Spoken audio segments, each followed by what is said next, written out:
It's moving. It's alive. Oh, it's alive. It's alive. It's alive. It's alive. Hello, Cassettes, and welcome back to the Black Case Diaries. Hey. Very fitting this month. We're three old friends learning everything we can about movies and TV, and hopefully teaching you in the process. I'm Marcy. I'm Robin. And Adam. Yay. Hey, guys. Hopefully. That's a huge hope. Yeah. If you already knew all of this. Sorry? Yeah? We often find February to be frightfully boring. It's cold, Ugh. dark, and lacking in fun holidays. We're looking at you, Valentine's Day. You could be better. Yes. You know you could. Step it up, Valentine's Day. Be better. Come on. So, we're jazzing this February up with some episodes of horror. You know, Yeah. I slightly take offense to you guys hating on February. Oh, it's Adam's birth month. Oh, I'm That's sorry. right. Happy birth month, Adam. Happy birth month. Thanks. Ever since there has been life, there has been fear. It's a constant, a truth, something that unites us all. And when humans gathered together to share their fears, those horrors became stories. Eventually, those stories made their way onto film. Horror is tricky. It's a genre that many people love or hate, with no in-between. Some people write off many films belonging in the genre as low budget and lacking in worthwhile stories or development. Others will simply say that they prefer not to be scared. Adam raising his hand right now. And leave horror unexplored. Although scary movies are popular, they still sit on the fringe of mainstream filmmaking. Horror films rarely win prestigious awards.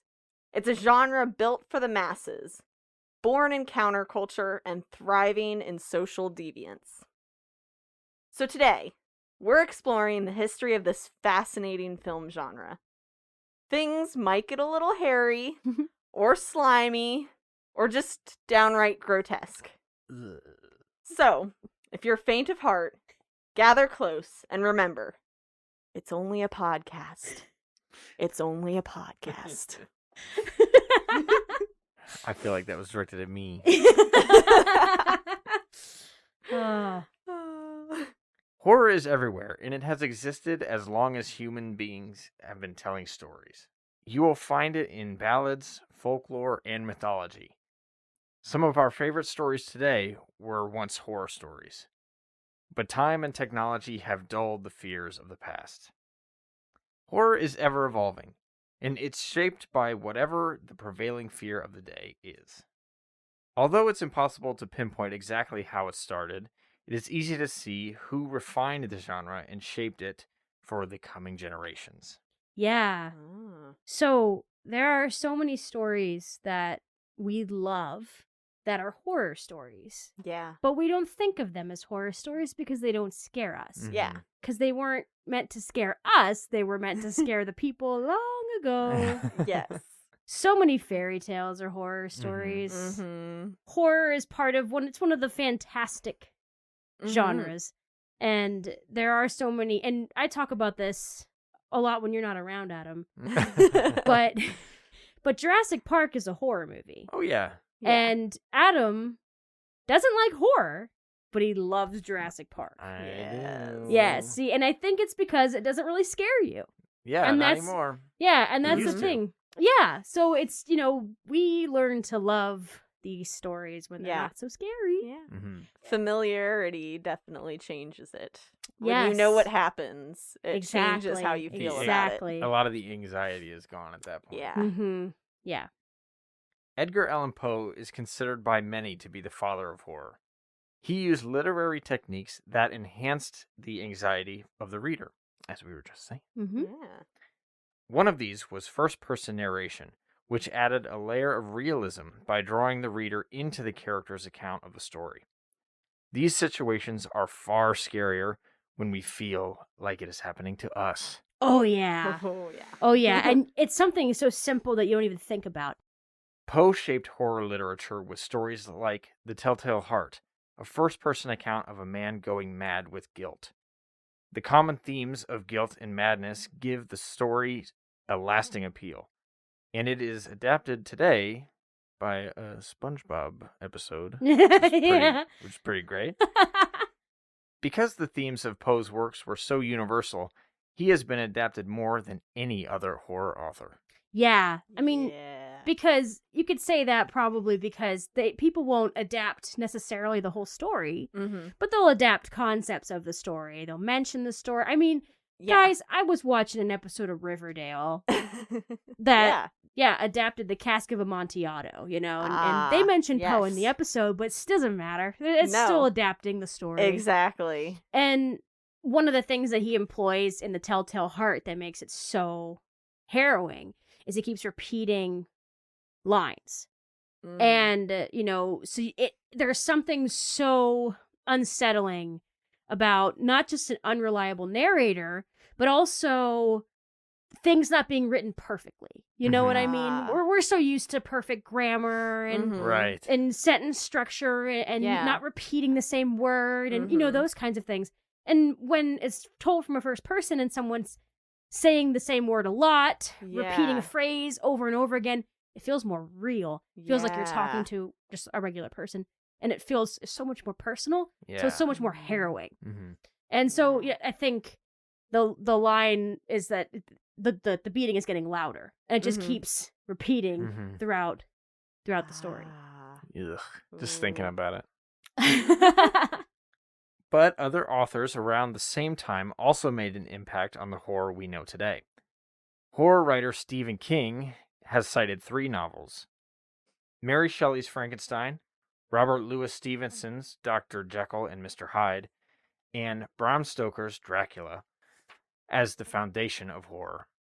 These stories are perfect examples of the 3 types of monster: man-made, self-made, and back from the dead. Yes. They all sound horrible. They're awesome. They're amazing. Moving pictures changed the world. Early filmmakers astounded audiences with the concept. But as time went on, audiences got used to the marvel of the moving image. Not long after viewers were famously cowering at the footage of an oncoming train, they were happily spending time in picture houses, handing over money to see the latest creations from artists like George Méliès, Thomas Edison, and the Lumiere brothers. Boy, I wish I could go to a moving picture house. Me right too. now. I miss the moving picture house. Same. The shock had worn off, and creators could no longer rely on the sheer novelty of movies. So they started using it to tell stories, and some of the most popular stories were the scary ones. Film was remarkable in that it could simulate life, and once audiences got used to that, it was only natural to simulate things beyond life: the fantastic, the unbelievable, and the horrific. Everybody wants to, you know, we all experience normal life, so it's like, let's do something that doesn't happen. Yes. It started with, let's just see normal people, regular people. Like, I could go outside and do that. Exactly. Yeah. Let's just be dancing in front of the camera. Yeah. Let's just do that. Pictures of video of parks and people on the street and that kind of thing. And then people said, okay, this is boring now. And filmmakers said, okay, all right. Got you. I got this. Hold on. Yeah. Monsters. Horror made its way into movies during the very early days of film history.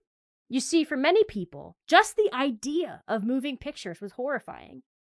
For the first time, they saw real people that were moving and living their lives, but that weren't actually there. They were stuck in some sort of black and white realm, without sound or escape. In this sense, every early film was terrifying, and it meant film and horror were a perfect match. That's so interesting to think about, imagining that every movie you see is an instance of a universe where it's happening in front of you, right? Yeah. And there's nothing you can do to affect it. They can't affect you. That kind. Yeah, But and it's forever. Yeah. Yeah. It's just doomed to repeat. Yeah. That's weird. Yeah, one of the documentaries that you watched, Marcy, Kingdom of Shadows. Yes. So, a film critic from the Lumiere brothers' time, went to the picture house and saw just one of the regular Lumiere shorts. And when he wrote the critique of it, he called it a Kingdom of Shadows because he thought it was horrifying. Yeah. The whole idea was magic to people at that time. It was like witchcraft. Even though they knew it wasn't witchcraft, but there was just something so unreal about it. Yeah. Yeah, and so strange. And so just every movie was a horror movie. Yeah. Mm-hmm. It reminds me of I've forgotten the name of the ride.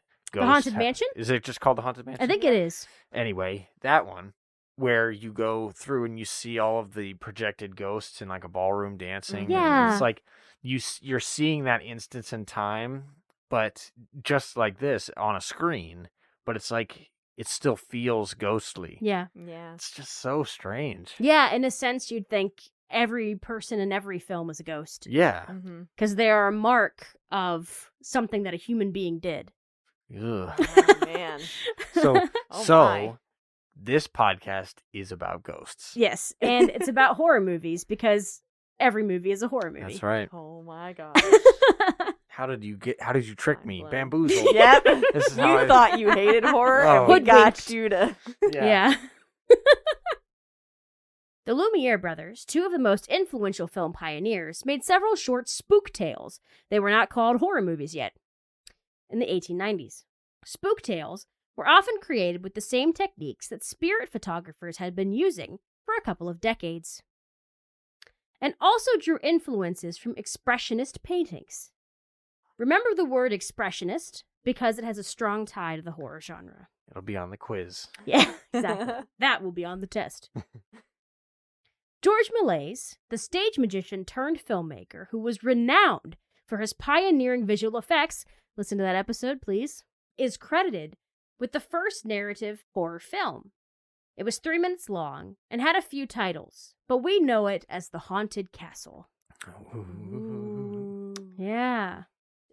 Méliès continued to shock audiences with his incredible advances in special effects, making the impossible reality for moviegoers. He created his pieces of art in his special glass studio, employing groundbreaking techniques like stop motion and coloring his film. Yikes. Ah. Yep. I wish I could have been in the theater with the very first instance of color. Yeah. Even if it was just a moment, like if they literally drew something on Yeah, the that's film usually in what they color. would do. Mhm. Yeah. Right? Like before Wizard of Oz, right, where the whole movie was color. Mhm. I'm talking one instance of color and be like, Yeah. "Whoa!" Yeah. It's actually Whoa. really, it was really cool. In college, they would show us we'd see lots of black and white movies and stuff, and lots of silent film. And I remember watching one, and color was someone shot a gun, Mm. and Oh, it was orange for a second. nice. And I was like, excuse me? There wasn't color at this time. You told me this was a black and white film. Yeah, that'd be wild. Yeah, they did that. They would only be in little bits. Emphasis. Yeah, it was like a special effect. Do you remember Stephen King's trilogy of horror novels mentioned earlier? Adam just talked about it. I've pushed him out of my mind Oh, already. okay. All right, well. Well, those stories were also some of the first narratives to make it to film as well. In 1908, Dr. Jekyll and Mr. Hyde got its first film adaptation, though, like many early films, it has been lost. Oh, man. Yeah. Thomas Edison also got in on the fun, and is also credited with some early horror as well, even if not intentional. Some will point to his infamous film depicting the electrocution of Topsy the elephant as another example of early horror. The film was intended to show the dangers of alternating current. This is an example of someone using graphic imagery to instill real-world fears into an audience. It's important to note that Edison also electrocuted other animals for this purpose, though Topsy is the most famous. Yeah, I just... Come on. Yeah. I mean, Yeah. That's so sad. The shit. Yeah, the reason I said that is because some people will say, well, Topsy was marked for execution anyway. She had killed 3 trainers, though one of them was trying to feed her a lit cigarette. Oh my gosh. I mean, she was an abused animal. Yes. Like, I mean, Jeez. yeah. But then, so if people say that, I'm like, yeah, but he also killed all these other Other innocent animals. Yeah. Just to prove a point. Yeah. That wasn't can you even really true. That wasn't point. even true. I was just going to say, Yeah, it wasn't alternating even current true. isn't any more dangerous than direct Yeah. current. It's the same. Yeah. It's exactly shit. the same. Yeah. Thanks for the light bulb, I guess, kind of. Yeah. Somebody But else somebody would have else given would it have to done us. it. Yes, Nikola you're Tesla right. was right Yeah, behind it him. would have been fine. In 1910, Edison created the first adaptation of Frankenstein. At this time, there started to be resistance to horror, an unfortunate and ultimately predictable response from those that felt it insulted their delicate sensibilities. Because of this, Edison cut the story to fit a 14-minute runtime and published a press release stating that changes to the story were made so the film wouldn't offend audiences. The movie was a commercial failure. No doubt.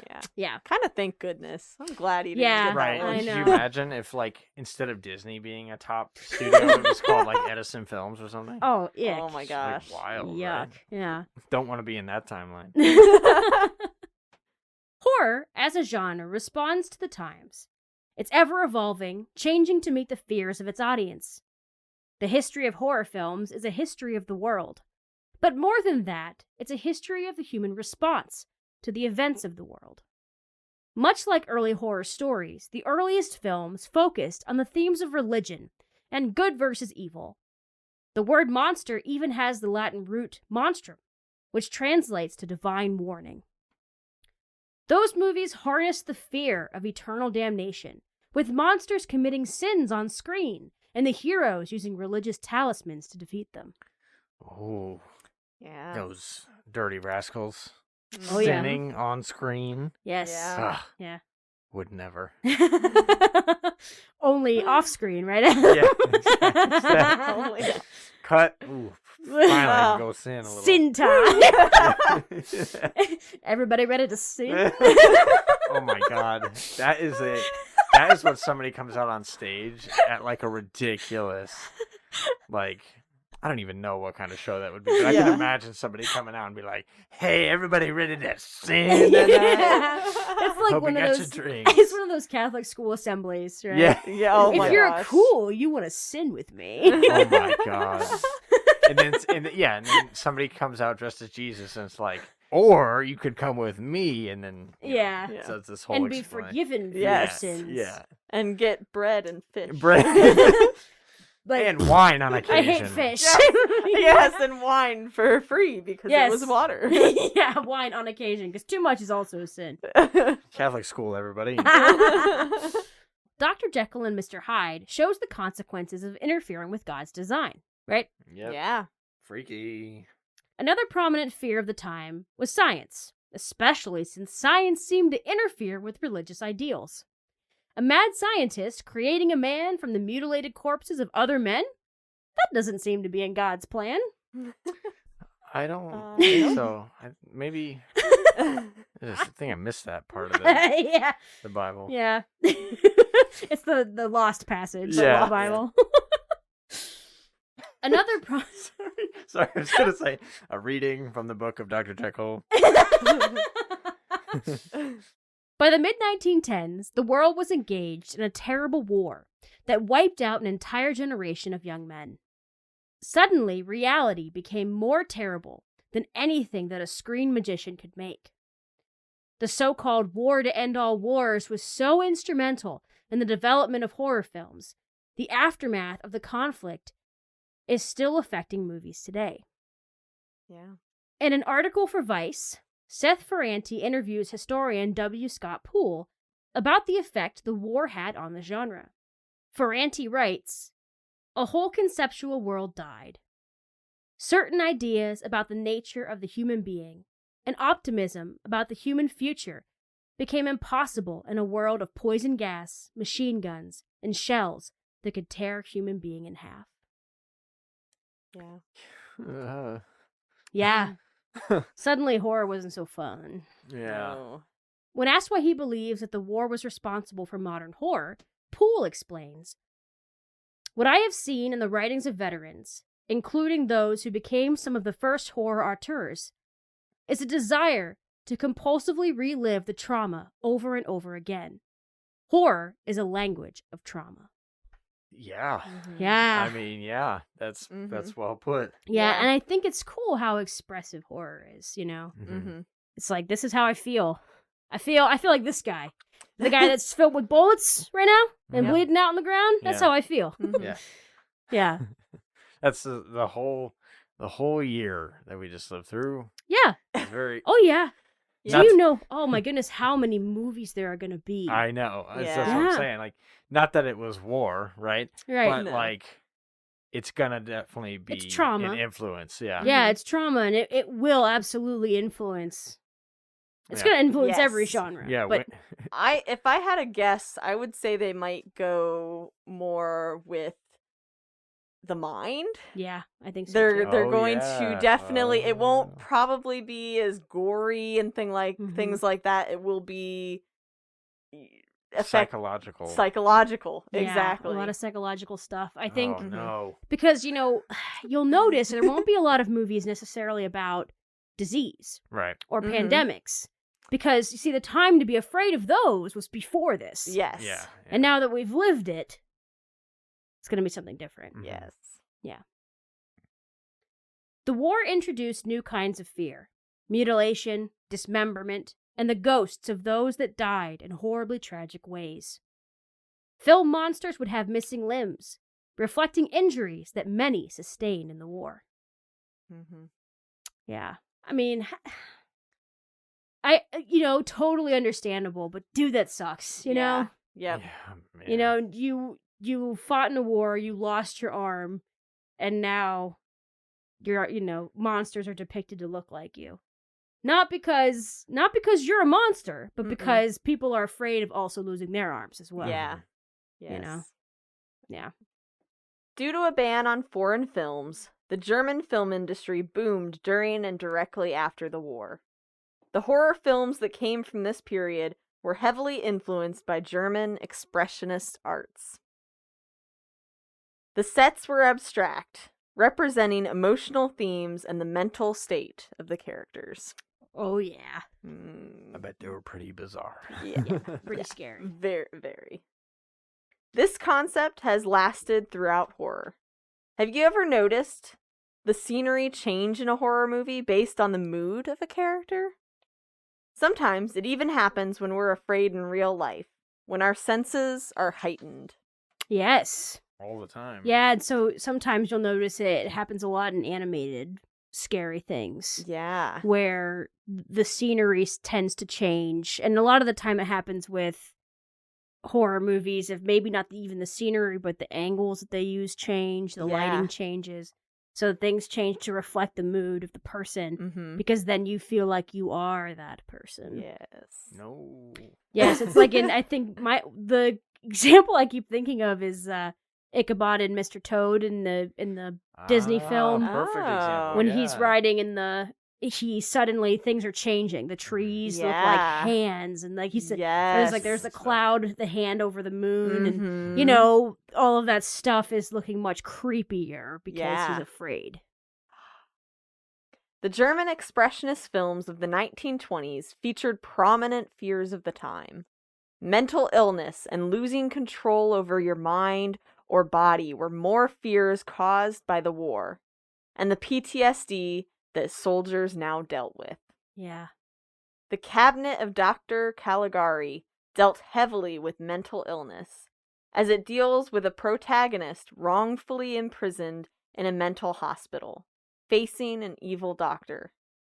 However, the film is framed in such a way that the audience doesn't know who is sane. This kind of uncertainty gives the audience a feeling of unease, and is a technique still used today as well. Does everyone remember the Leonardo DiCaprio movie, Shutter Island? Yes. I didn't see it. Oh well, in Shutter Island, Yes. there's this question of who's sane, Mm. Mm-hmm. and it's just very similar vein, Mm-hmm. you know. It is. And if you think about it, even draws back to the Telltale Heart, back to an unreliable narrator, and whether or Yes. not what you're hearing is the truth. Mm-hmm. Nice. Roger Ebert, in his review of Caligari, said, "A case can be made that Caligari was the first true horror film. There had been earlier ghost stories and the eerie serial Phantomas made in 1913 to 1914, but their characters were inhabiting a recognizable world. Caligari creates a mindscape, a subjective psychological fantasy. In this world, unspeakable horror becomes possible." It really paved the way and visual style for many other films, including the next film that we're going to talk about. Building on mental illness, the screenwriter for Dr. Caligari famously plagiarized Bram Stoker's Dracula and created the horror classic Nosferatu. Nosferatu. Oh, Nosferatu. And the walls will ooze green slime. Oh, wait, they always do that. Hashtag SpongeBob. Although the story was completely lifted from Dracula, director F.W. Murnau essentially created the movie vampire archetype, and his features have been famously used again and again. Oh, yeah. Yeah. The long, you mean they used it in Are You Oh, Afraid yeah. of the Dark? Hey? Yes. That's the, right. the That's long true. fingers, the shadows, Mhm. the horrifying, and just this, he's really scary because he's just this absence of feeling. You feel like Yeah. you can't sway Yeah. this guy. No. You Yeah. couldn't convince this guy not to kill Mm-mm. you, you know? His skin is so white. He looks. Yeah, he's he just- definitely looks dead. Yeah. Yeah, there's the lumbering silence, you know, is Mhm. just this something about that's just so scary. Yeah. Yeah. When we think of Dracula now, we think of a very flamboyant version Sexual of a vampire. Dracula too. Yes. Yeah. Yeah. He's sexy. I mean, he was Yeah. supposed to be. Yeah. Mhm. He's Yeah. like, I'm a vampire. Yes. Right? But this version's like, oh, God. Yeah. Like, it's over Ooh, before you God. know what's going on. Yeah. Yeah. And yeah, that was one variance from Dracula, was that he was so scary. Mm-hmm. When I was a kid, Mm-hmm. I saw some sort of documentary about horror movies. I don't know what it was, but Okay. they showed scenes from Nosferatu. And I remember being very heavily affected Yeah. by that. Yeah. You know, Wow. it was just, it was scary. That was scary. Mm-hmm. And, you know, when because what I saw was his death scene. I remember being fascinated by how quickly he melted. You know, he really Mhm. he basically goes into like a pillar of smoke. Yeah. But like, it you know, it was like the light touched him and it was, Mhm. It was Gone. over. and I loved that because it made me feel safe in the light. You know, it made me Yes. feel like if the light was on, Mhm. I was okay. You were good. Yeah. Yeah. This particular film had a heavy dose of realism with some of its scenes, and it reflected fears relating to sex and women Of course. all the time. Classic. Nosferatu also showcased the fear of women in power, of women not being under control. You know, sleepwalking. Right, which happens in Nosferatu, right? Doesn't she undergo sleepwalking? Yes, she Mhm. does. And also explored disease, since the Spanish flu epidemic was still fresh in everyone's mind. Yes. You know, if I ever found out that I was sleepwalking, if I was like caught myself on a camera or if somebody was telling me, I'd be like, Yeah. well, that's it. I'm going to strap myself down for the rest of it. Like, For- I am It's scary. not doing that. That's It's a Yeah. scary idea. terrifying. Not just because you could like get into trouble, but like Mm-hmm. you wake up and there's shit all over the ground. Like you just like Yeah. raided your Yeah. fridge Yeah. unconsciously or something like that. Like, Yeah. done dealing with that immediately. Yeah. That sounds horrible. Yeah, it's Yeah. very scary. The whole Yeah. idea, and yeah, there's so much here with women. Mm-hmm. And they said that the sleepwalking wasn't really to portray that the woman was vulnerable, but the fears of the man, Mm-hmm. that she's just not under the man's control Yep. anymore. The idea that she could do something outside of his control. Yes. Ugh. How scary is that? Yes. Horrifying, am I right? I know. Sexual God, politics I can't of the day. believe it. Ugh. Because the sensation of going to the movies felt so much like sleeping, dark rooms, strange images, Sleep was a common topic as well. Monsters in these movies often strangled people in their sleep, which was effective to an audience seated in the dark. Yeah. It's like something could just come out from under your chair and just... Yeah. Oh.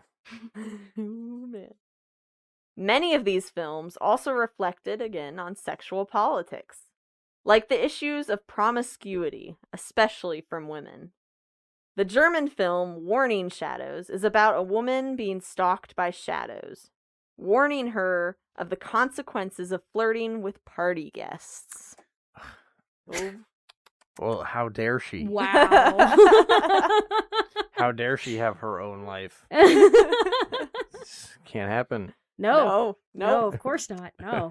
Gotta get in line. And all the shadows will show up to scare you straight. Yep. Jeez.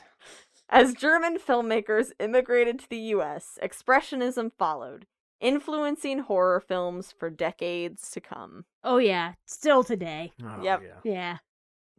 So we did talk about this German expressionism, so we're gonna jump to America, Yay. Woo! the cool place, right? USA! Where we live. Let's just say it's where we Yes. live. Right, it's where we Where live. we live. Yeah. And we'll go through a couple of these decades. So we're gonna start with the 1920s, the Roaring Yeah. 20s. The first films of the 1920s showed the truths of the time. These truths showed the doubt that the filmmakers felt towards this sentiment that all men were created equal. The KKK and war were two of the most forthright examples of this inequality. Yeah. Mm-hmm. Something about horror, too, I think that we don't mention, and we will definitely talk about more in the second part of this episode. Yeah. But something about horror and horror filmmakers is that they often are activists. They're often Mhm. people that see injustice, see horrors, see bad things that are going on, and kind of build on that kind of stuff. Yeah. Violence is shown in such a way that it's meant to make you feel uneasy. Mm-hmm. And you're Mhm. like, I shouldn't like this. Kind of like those old drug PSAs. Yeah, Yeah. but in like a super fun way. Right. Yeah. Yeah. We've talked about the man of 1,000 voices, Mel Blanc, but now we can talk about someone many refer to as the man of 1,000 faces, Leonidas Lon Chaney. At this time, looks were everything because it was still the time of silent film. Lon mastered disappearing into roles with the help of makeup and physical performance. Since his parents were deaf, he had learned to amplify his emotions through facial expressions and movement. Yeah. This kind of reminds me of clowns. Yeah. Yeah. Just something like a clown would do. Mm-hmm. Or a mime, Mhm. I guess, as well, you know. Yeah. Yeah, you've seen the drama masks, the frown and the smile. Right, you know, yeah. Yeah. Very, very emphasized facial expressions. Lon is known as America's first horror movie star, and the monsters that he often played on screen were ordinary men turned outwardly monstrous by cruel fate and inwardly monstrous by cruel actions of humankind. Yes. So the monsters weren't bad guys. No. Yes. Really, it was the things that happened to them that Yeah. turned them into monsters. Yeah. So who's the monster? Who is the monster and who is the man? Yep. Loss was a fear among this time. It was the loss of family members from the war and the loss of limbs and the loss of alcohol as well due to prohibition. Boo! American life was tough at this time, and Lon Chaney's outsider personas represented the dark side of life. Yeah, Mhm. I was reading about the 20s. And you know, some people think, because it's called the Roaring 20s, some people think that it was like good and It's like fun. great. Like Yeah. a great time. Mhm. No, no, no. Nah, No. nah, not really. Not at all, actually. No. Two of Lon's movies that survived and are excellent examples of this are the 1923 Hunchback of Notre Dame and the 1925 Phantom of the Opera. These movies also gave rise to the romantic love viewed as what we would call today a Beauty and her Beast. Not only are these monsters more human because Mhm. they've been treated terribly by other people and by fate, but also now we can see that they're human because they are capable of love.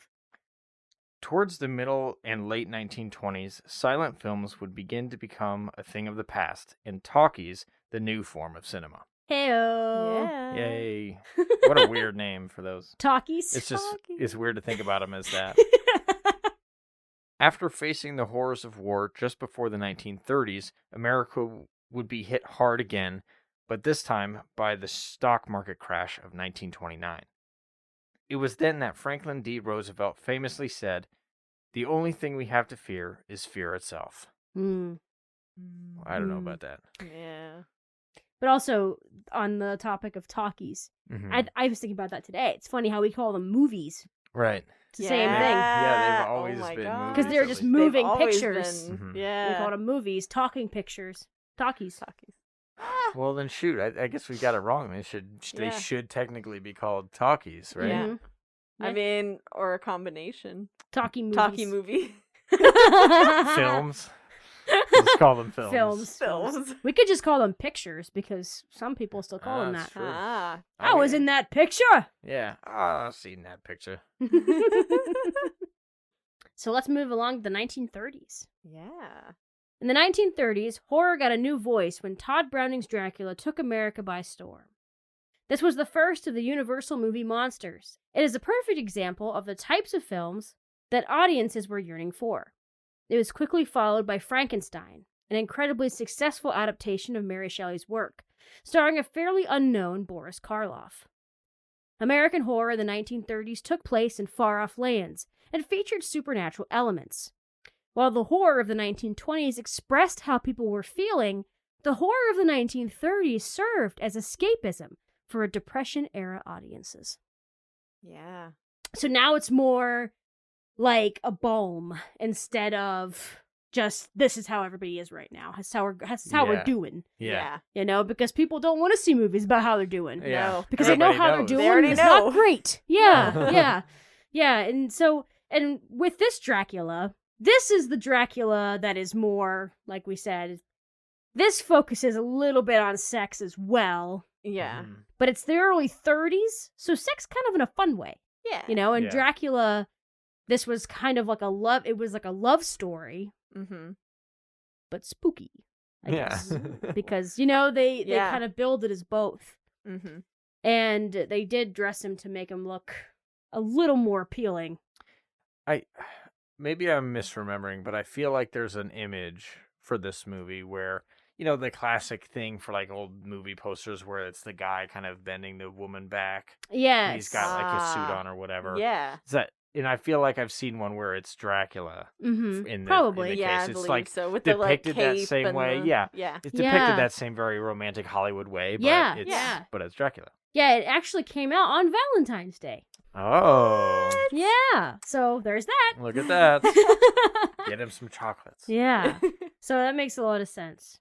But also, there's this line in Dracula that we were watching the documentary and it really Yeah. stuck with me and Marcy, where they just showed a scene from the movie and he says, You are too late.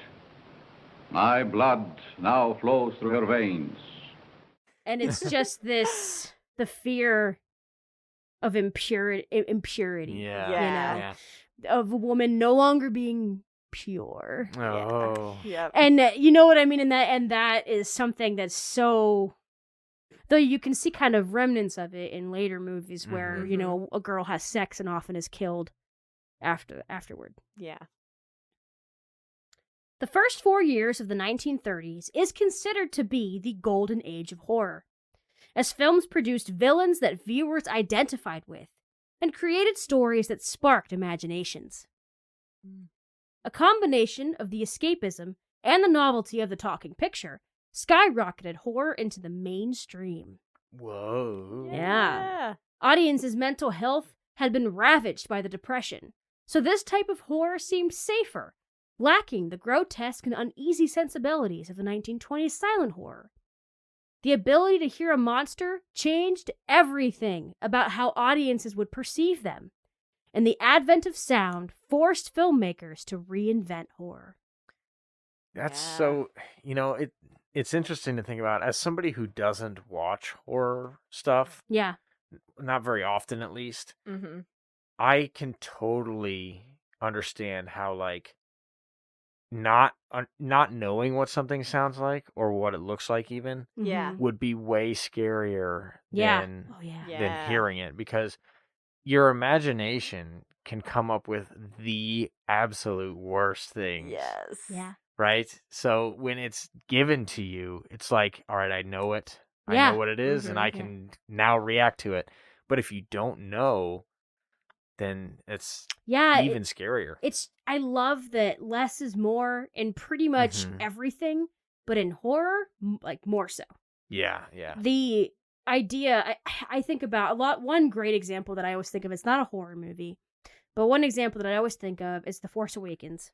When Mhm. Ah. we knew that movie was coming out, we saw Yes. all the promos for it. Mhm. Mm-hmm. And we all saw Kylo Ren with his mask on. Mm-hmm. Right. And I went to see the movie, and when he took the mask off, Yeah. I desperately wanted him to put it back on. Yes, Yes. I totally agree. And that was the thing. Like, it was just like, oh God, no. The whole idea of the character changed immediately. Gone. Yes. Yeah. Yeah. And so the mysterious, like being mysterious, that's really, that's something that's kind of scary. We fear the unknown. Mm-hmm. If we don't know something, we're much more afraid of it. We can only imagine. And Yeah. that's far scarier. Yeah. Far worse. And here's an example that I was just thinking. Imagine, Nosferatu was a silent movie, right? Mhm. And you just see him kind of creeping along, Yeah. being his creepy self.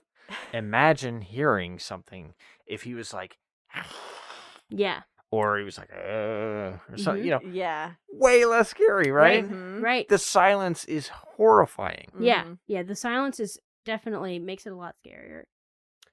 On her site, horrorhistory.com, which we used extensively during our research, So thank Yes. you. Karina Wilson says about this time, filmmakers of the time were drawn to the genre that didn't have a name yet. It still wasn't called horror yet. Yeah.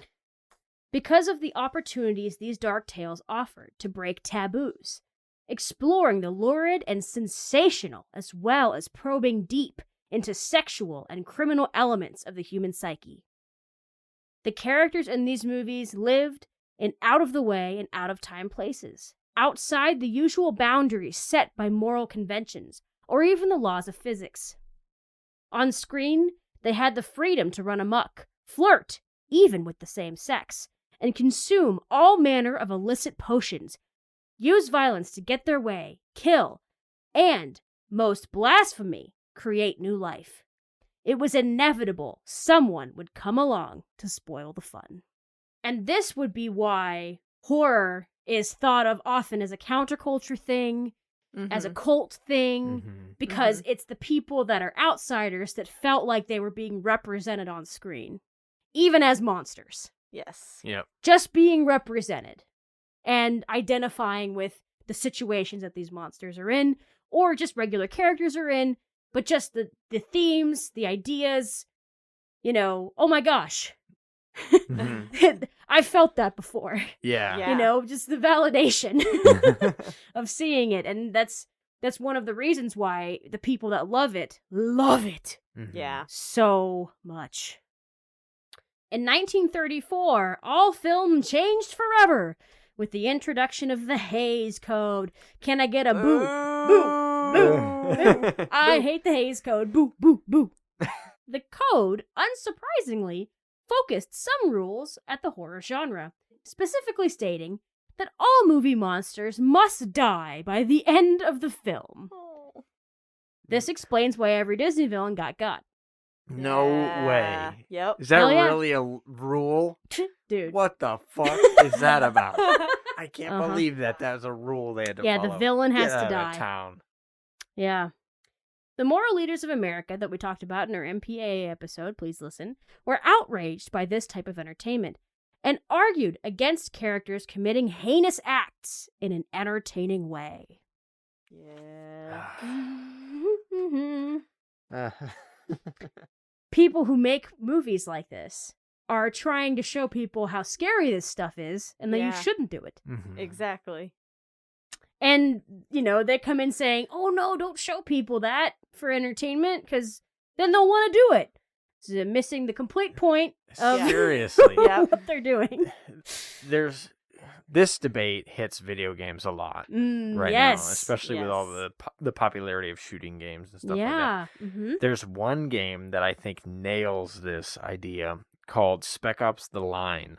Oh. If anyone's ever heard of that, I think it was on the Xbox. But it is a war game set in Dubai, but the game doesn't hold back on like the horrors of it, right? Okay. A lot of the Call of Duty and stuff, like mainstream stuff, kind of glorifies it, kind of ups it. It's like, oh, it's fun to be a Sniper. yeah, Mhm. Yeah. right. And they don't really show too much of it. Sure, there's like blood when you shoot somebody or whatever, but that's about it. But Yeah. Spec Ops was like, no. We're gonna show how this is affecting civilians. We're gonna show how some of the soldiers are losing it. Yeah. Right? Yeah. And it's like games like that, and honestly for me, every game is not going to make me want to go do that. Mm-hmm. Exactly. It's like, do you see how bad this is? But Yeah. if you didn't show that, it would just be another generic right. shooter. Right. Mhm. You know, we talked about this a little bit in the MPAA episode Yeah. because this is a common argument with the whole rating system. You know, a movie that shows too much blood is suddenly rated R. And then a PG-13 movie where many, many, many people die, but there's not a lot of blood, it's PG-13. Yeah. And you might say, you know, oh, well, I don't want my kid to see the blood. But it's like, yes, but you're also showing your child violence that doesn't have any really much of a consequence. Yeah, no Right. consequence. There's You know, like you killed somebody, but you didn't have to see the agony that they went through. Mhm. And what's worse, really? You know, Yeah. the people that show the blood aren't necessarily grotesque people. Right. No. They're trying to show how bad it could yeah, be. they're Right. showing the ramifications of what has been done. Yeah. I think the Jurassic movies skirt that line very closely. Like, do you guys remember in Jurassic World, the assistant woman? Yes. I thought that was stupid. It was yeah. horrible, Yeah. right? But Needless. Yeah. right, but it's like, is it worse even though there's no blood? Yeah. Yeah. It's like, Yeah. who knows? I think that, and that is, yeah, that's like one of those instances where I'm just like, I hate the game, not the, not the movie itself. Yep. Yes. I hate that they have to play by those rules. Yeah. Because I think that, when they made Jurassic Park even, they would have shown more, Mm-hmm. but they couldn't. Yeah. You know? I mean, the book, for sure. Exactly. Michael Yeah. Crichton wrote the screenplay. Mhm. I'm certain he was like, are you sure we can't? And they were probably like, nah, no, you can't. Right. Increasing censorship and lack of new ideas caused the American horror film to grow stale as the 1930s marched on.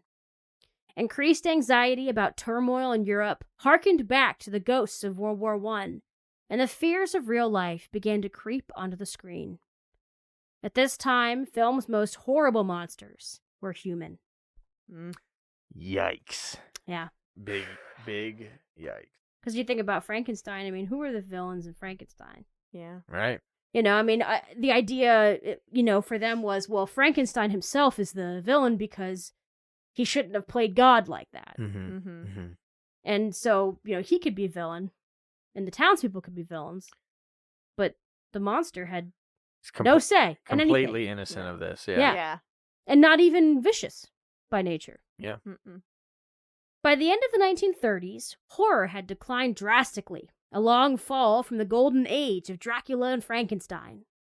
The production code even removed lines from previous movies that it deemed too offensive.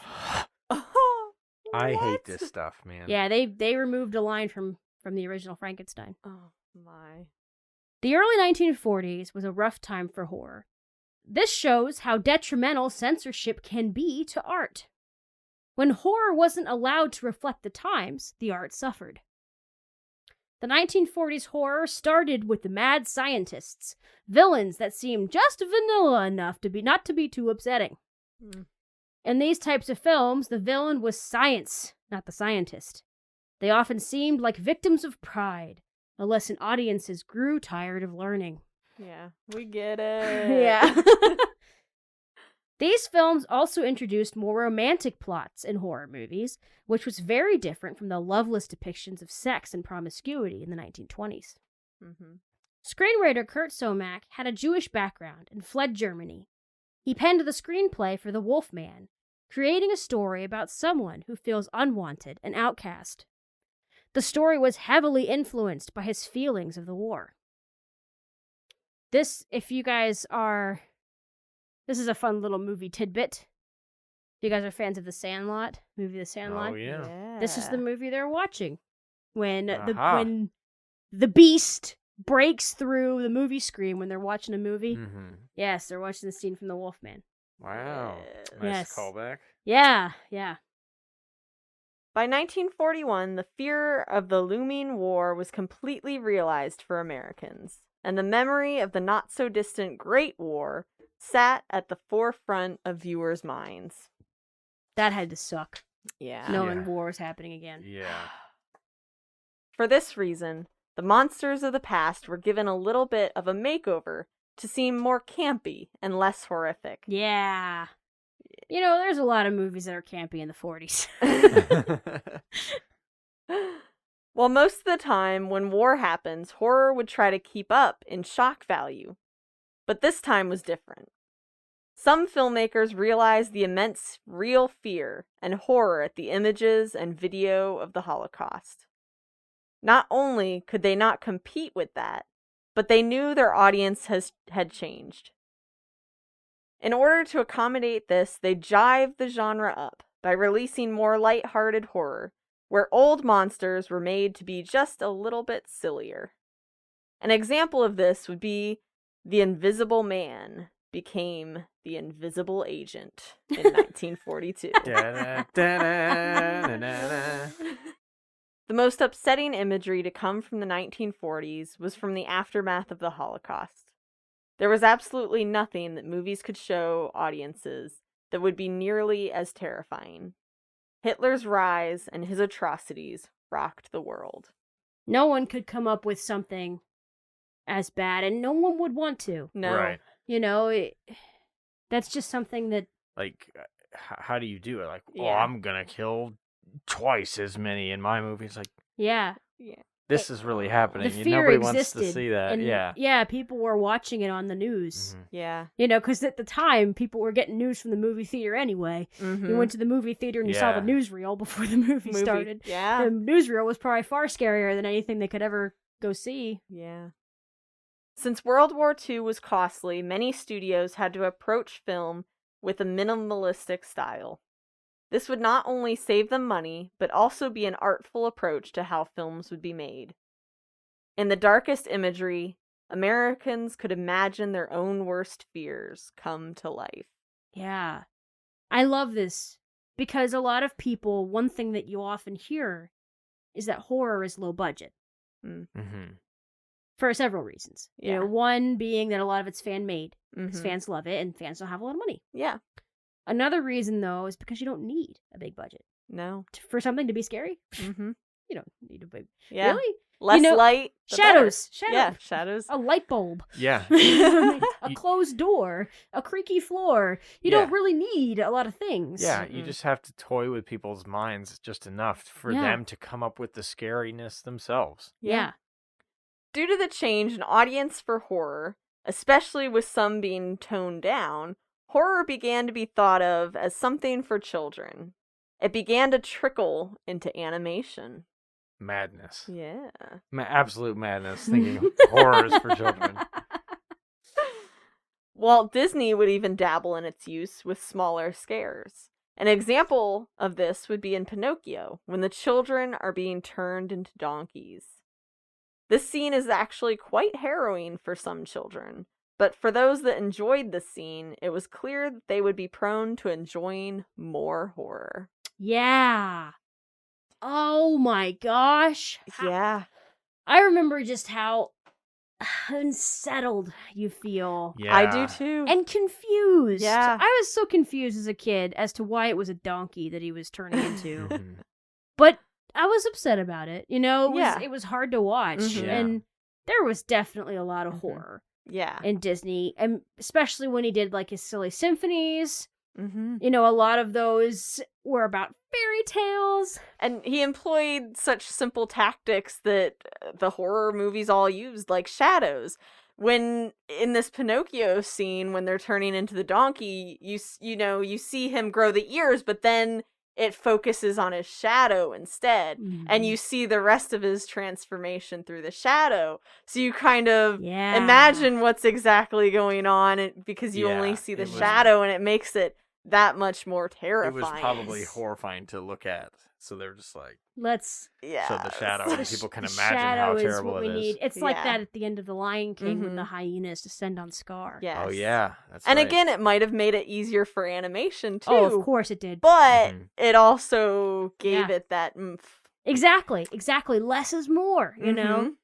And there are so many scary elements in children's movies now. And it is really weird to think of a horror movie as for children, but at this time they were pretty campy and silly, and the plots were ridiculous. So adults were like, okay, surely a child would appreciate this, would enjoy this. But And it's funny. Nowadays we think about movies and stories being like quote unquote Disney-fied, right? Where they take out the worst of it. Yep. But that didn't stop them from putting some of that stuff in there. Yeah. 'Cause you could probably find some spooky bits of any of these old Disney movies. Yeah. Especially like The Black Cauldron is scary in a lot of ways, right? Yeah. You know, the scene in Snow White where she's in the woods. Yeah. Running from the huntsman. I mean, she's escaping literal murder. You know, it's scary. Yes. Same with the little pigs from The Big Bad Wolf, which apparently Hitler liked to whistle the tune to. Watch that one. Who's afraid of the Big Bad Wolf? Sorry, that was my I hate Hitler side.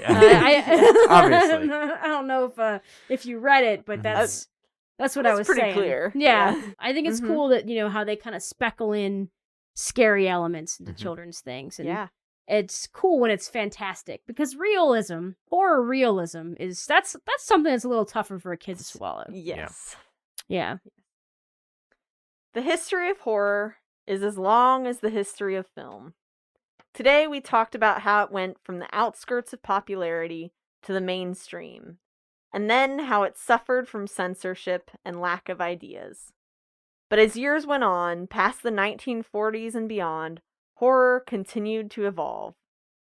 Horror is a genre of outcasts, and appeals to the outcast in all of us. As horror evolves still today, it is quite possibly the most studied of all genres, because it's such a clear picture of the human experience. This was just part one of our exploration into the realm of the macabre. Don't fear, we have more frightening history on the way. That was good. That was a good one, Yeah. Adam. Oh my gosh.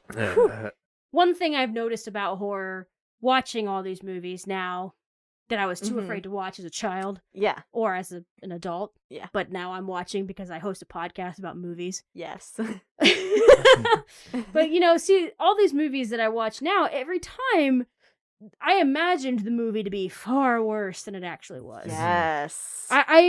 There isn't yet to be a time when I watched a horror movie and I thought, this is just as scary as I imagined. Yeah. Yep. Yeah. They definitely play with my mind, and I've definitely watched some before that made it so I was afraid of things, to look at things.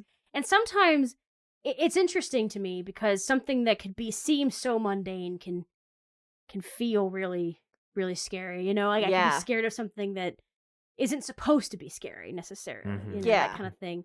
But anyway, so hopefully someday we can do a more extensive episode specifically on the Universal monsters. Yes. We didn't really get to talk about them so No, much. We just got not to a mention whole lot. them. Yes. So I have the book. So we're going to learn. Prepare. Do that. Maybe in October. Monsters, Monstrum.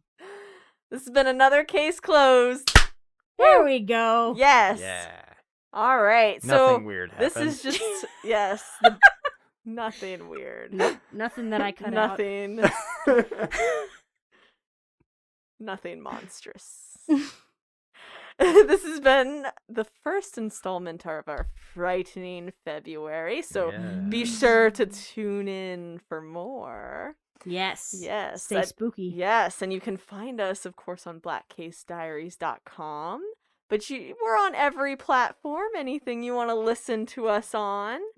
If you want to email us, we have blackcasediaries@gmail.com. We are planning to do another briefcase around the campfire, so if you want to email us or DM us Yeah. a spooky story for us to read, we will credit you. We're not gonna act like it's ours. No. And that way you can hang out with us in such a way it feels like you're with us around the campfire. Yeah, Give it'd you a be little great. shout out. Yeah, Yeah. As long as they're not too scary. scare us. Yes, especially Adam. Give us your scariest tales.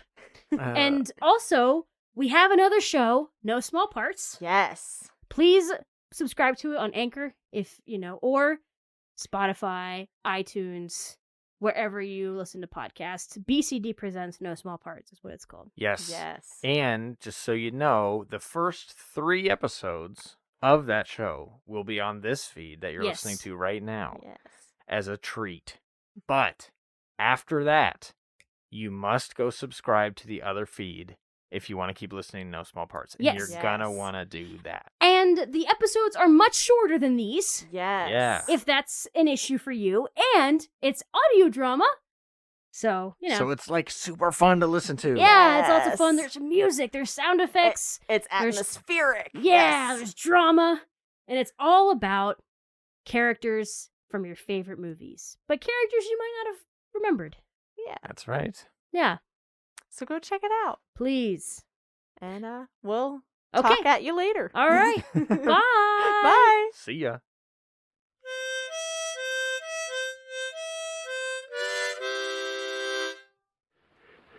Can this be evil, then?